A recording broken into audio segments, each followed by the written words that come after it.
Welcome to another episode of Behavioral Echoes, the podcast where we explore the fascinating intersections of personal behavior, psychology, and success. I'm Christopher, your master coach, psychologist, and business strategist.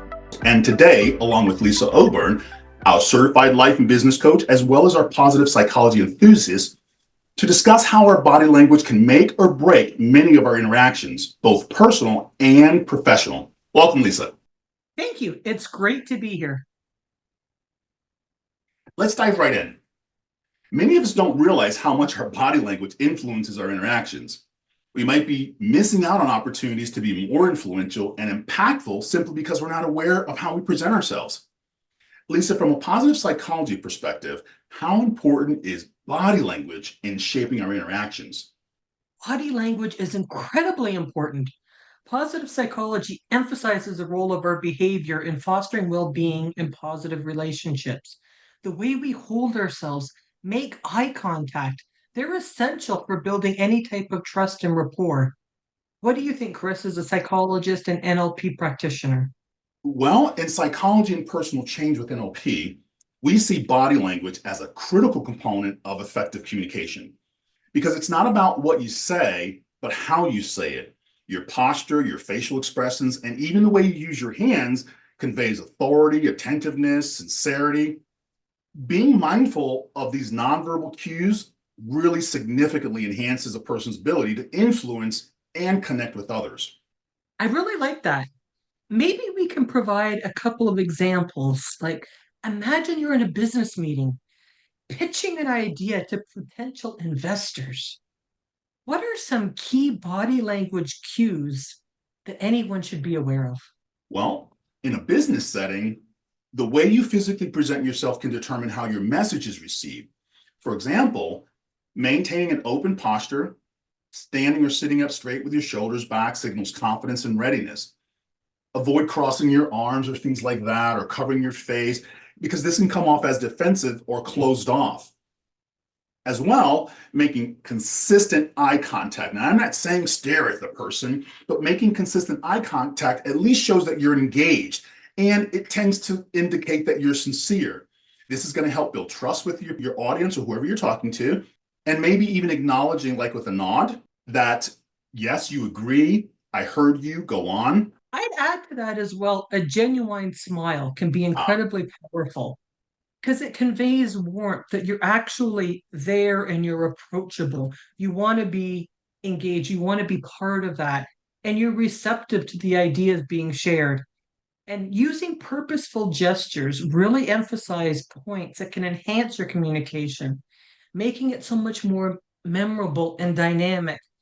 A lot of times when you're in meetings, people tend to recall, oh, you look so happy, or you look so engaged, or you look distracted. People remember those things. that's a good point. And I probably would be remiss if I did not only agree with that, but and talk about the importance of a smile. That's a universally wired behavior that we all have as human beings. In any language, a smile means the same thing, and people can pick up on it. That's a great point.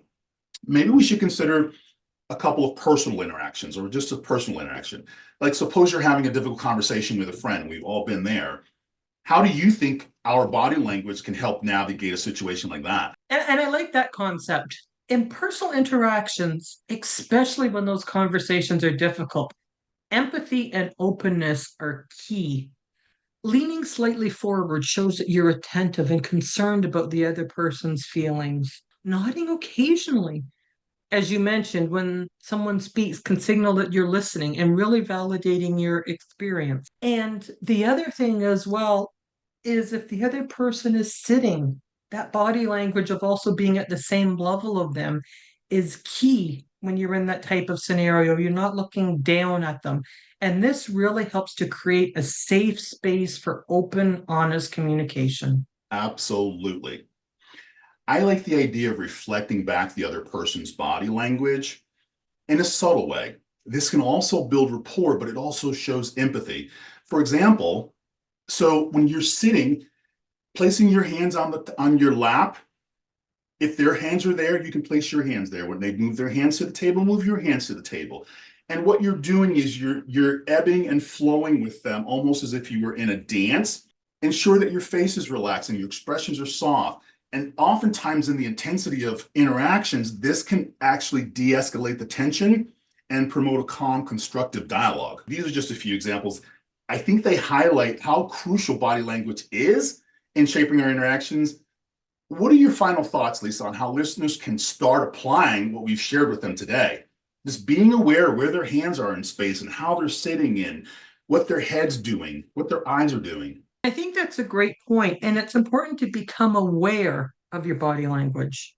Be aware of where your body is in space while interacting, where your hands are, what your head is doing, what your posture might imply, where your eyes are looking. Like if you're looking and you're having a side conversation, people are going to notice. Stand or sit with an open posture and that genuine smile, like we said earlier. Pay attention to how others are responding to your body language and look at those nonverbal cues and make those small adjustments. They make such a huge difference. And also at the end of the day, reflect on how your interactions were. Think about the moments when people felt particularly connected or disconnected to you, and consider what body language you communicated during that time and give those proper behavioral cues and body language cues that will make it much more receptive when you're having conversations.